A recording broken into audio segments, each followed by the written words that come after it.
While the president hit the campaign trail, Vice President Pence attended the Munich Security Conference, where he reassured allies that they could rely on the Trump administration. The United States of America strongly supports NATO and will be unwavering in our commitment to this transatlantic alliance.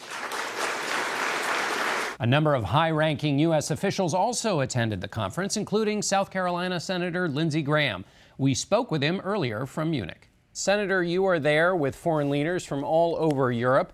What's their view of the Trump administration? I think they feel better after Vice President Pence spoke and General Mattis. America First has been a little hard to understand. A lot of people over here believe it's going back to the 20s and 30s isolationism, where America sort of retreats from the region. Vice President Pence's speech was terrific.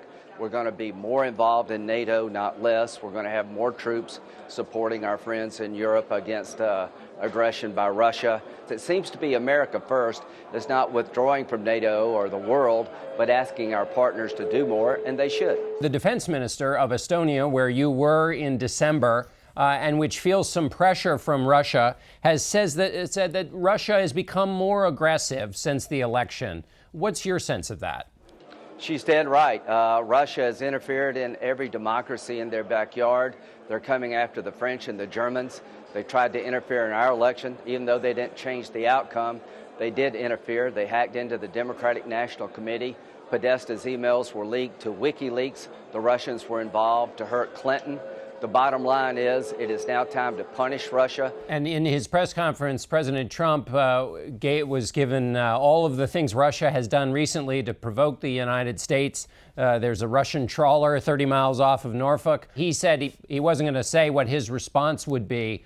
What was your response to his posture with respect to Russia and those recent provocations? I can understand why he may not want to show his hands, but let me say this. If we forgive and forget about what Russia did in our own election, we'll invite aggression in the next election by Chinese and the Iranians. It was Democrats this time. It could be Republicans next time. So the Congress is in a different place. I'm leading the charge with Senator McCain and others to pass a bill to sanction Russia for interfering in the 2016 elections, to hit them harder. I think it will pass with overwhelming bipartisan support and will be a signal, a pushback to Russia that if you keep doing this, you're going to pay a heavy price. And I hope the president will embrace this. On the domestic policy front, there's a lot of issues coming up with the replacement of Obamacare and also comprehensive tax reform. When you look at this White House a month in, what's your assessment of the operations, the way things are running at the White House so far and based on what's ahead? They've done some good things. The Keystone Pipeline, reviving the coal industry, the executive order rollout about the 7 countries' extreme vetting did not go very well. They're going to fix that. General Kelly was here, Homeland Security Secretary. They're going to roll out a new executive order. The NSA firing of General Flynn. These things happen, but here's what I'm feeling better about. The people around President Trump.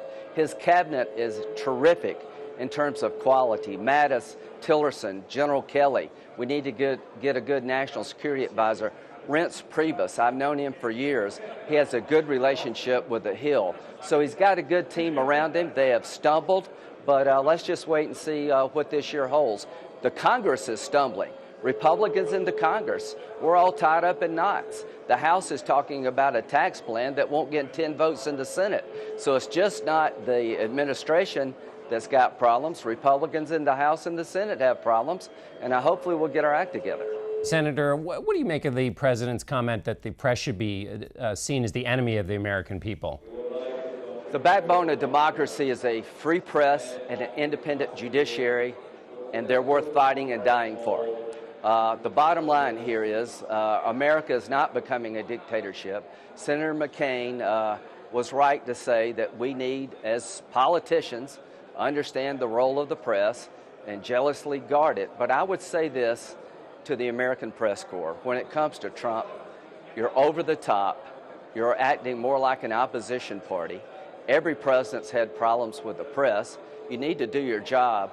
But from a Republican point of view, I think the coverage against President Trump has been almost to the point of being hysterical. and y'all need to do some self-evaluation, in my view. But the enemies of democracy, at the end of the day, are not the press. It's Russia, it's Iran, and radical Islam. But I think our friends in the press back home need to up their game, because it really is hard to watch from a Republican point of view. And Senator, you wanted to add something? Yeah. When it comes to Russia, the one thing that bothers me most about President Trump is that he never seems to forcefully embrace the idea that Russia's interference in our election in 2016 is something that should be punished. I'm a Republican. It happened to the Democrats. It could happen to Republicans next. When one party's attacked, all of us are attacked. And one thing I'm looking for is a more forceful response from President Trump when it comes to what Russia did in our election. Putin is not a friend of democracy. George W. Bush miscalculated who Putin was. Obama was weak and indecisive in the face of Russian aggression. And my advice to President Trump is don't repeat Obama's mistake.